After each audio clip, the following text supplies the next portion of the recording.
All right, Rabbi, say good morning. Let us begin. We are continuing in Meretz Hashem in Os Nun Aleph in Tzidkas HaTzaddik. So if you remember again,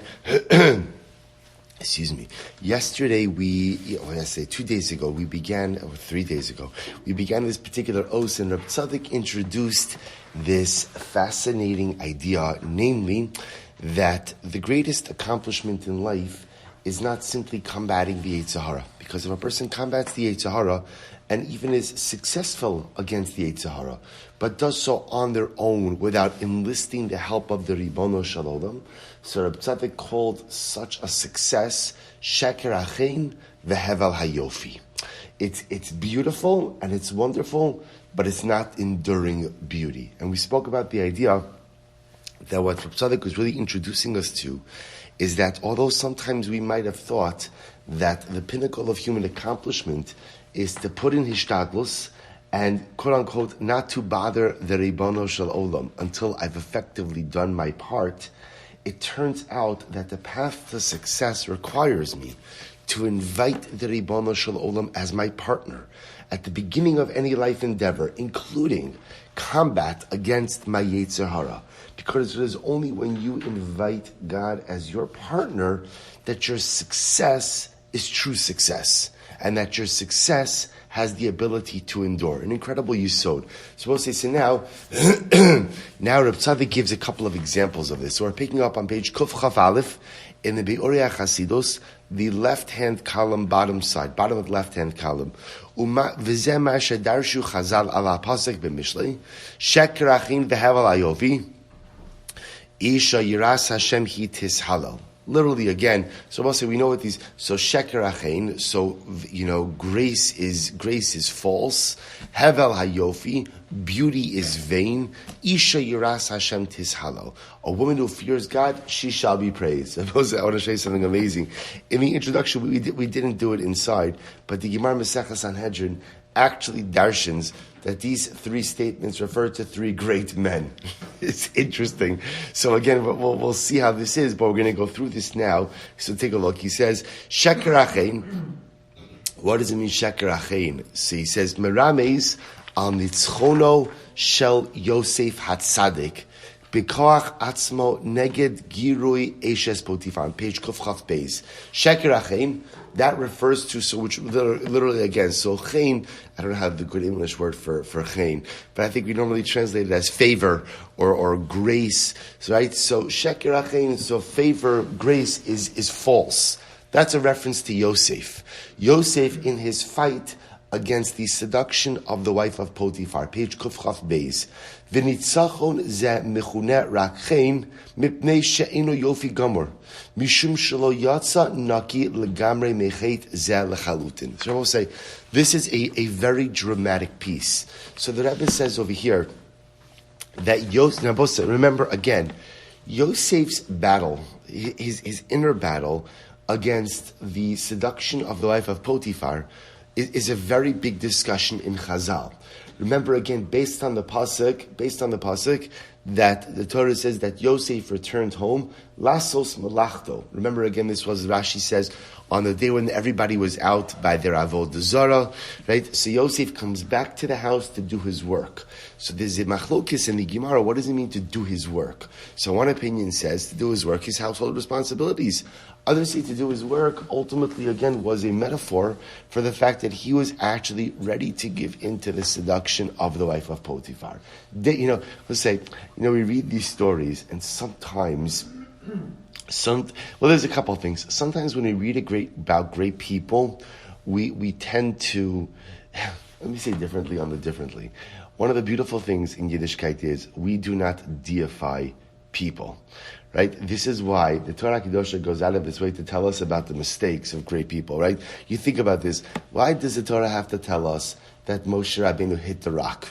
Right? The man, you could count the number of mistakes he made in life on one hand.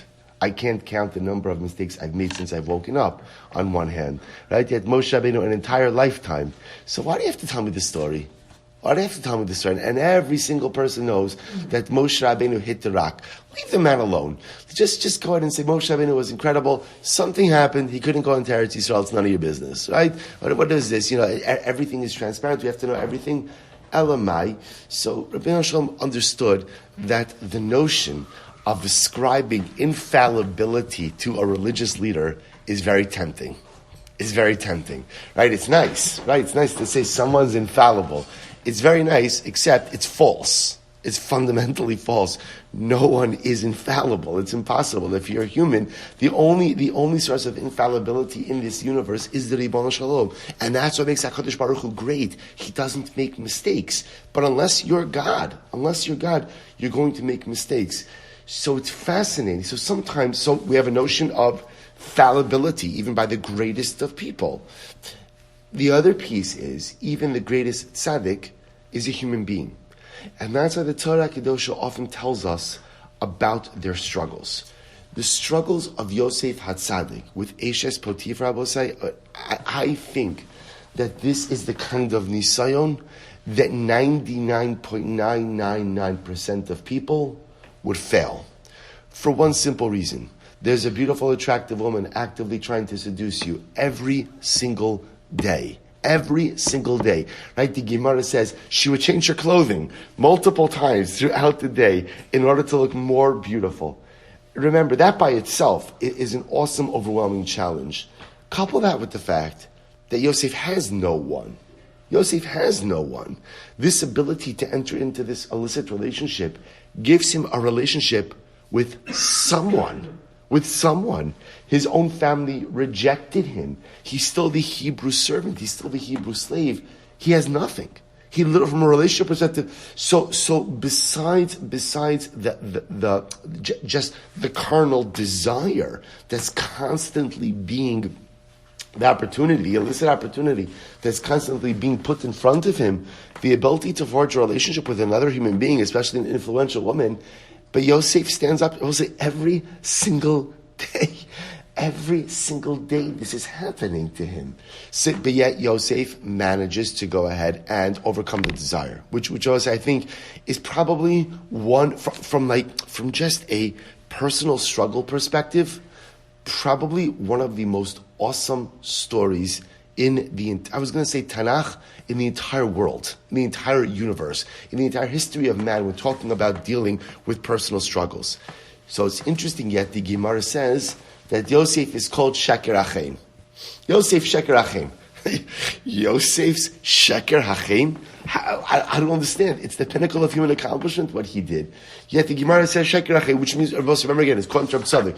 What does Sheker Hachaim mean? What does it mean? It means nice, very nice, but not really great. What's the pshat? So HaTzaddik explains over in the Baruch Hasidus. He says, because Yosef did in fact overcome the desire to be with Eshes Potifar. But listen to this. But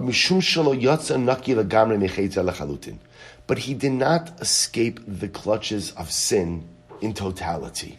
What does that mean? On page Kuf Chaf Beis, right hand column, 4 lines down. Quotes over here the Gemara Masechah Sota.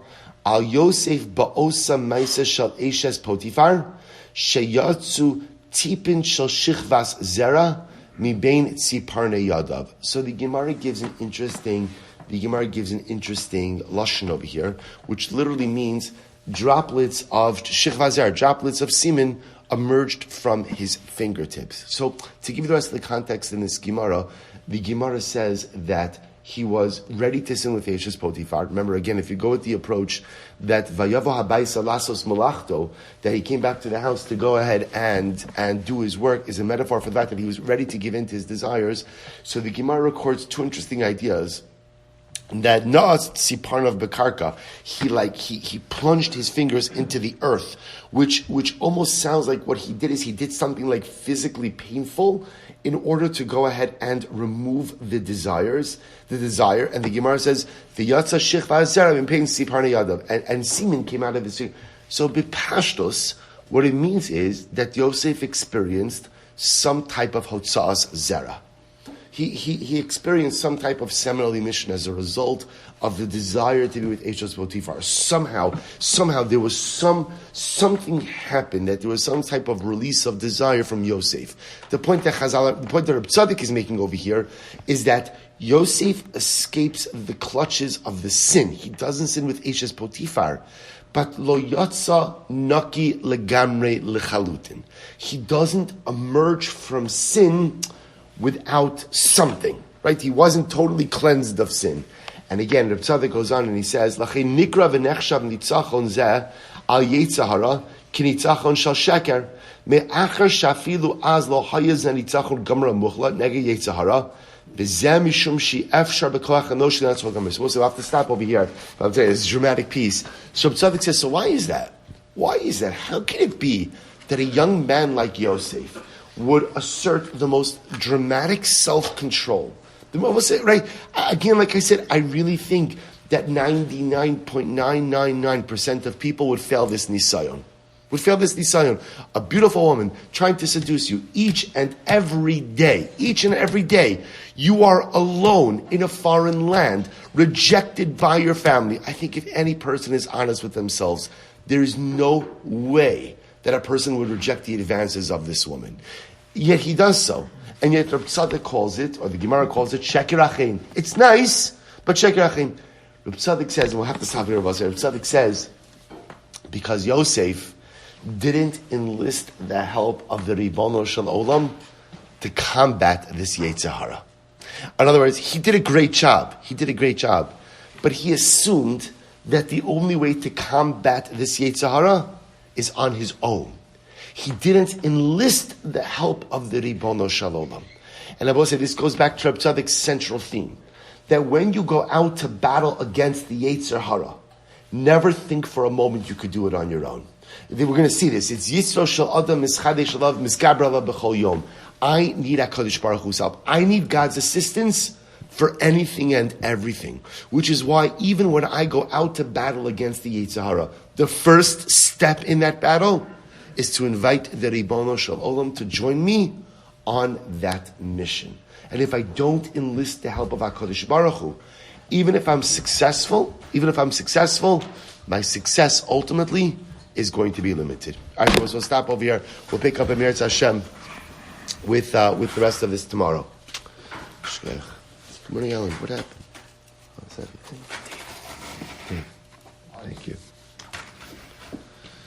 What happened? Tennis balls? No tennis balls, right? No, you didn't graduate the tennis balls, right? You have to earn those tennis balls. Unfortunately, Alan. I thought it was Purim shtick, you got me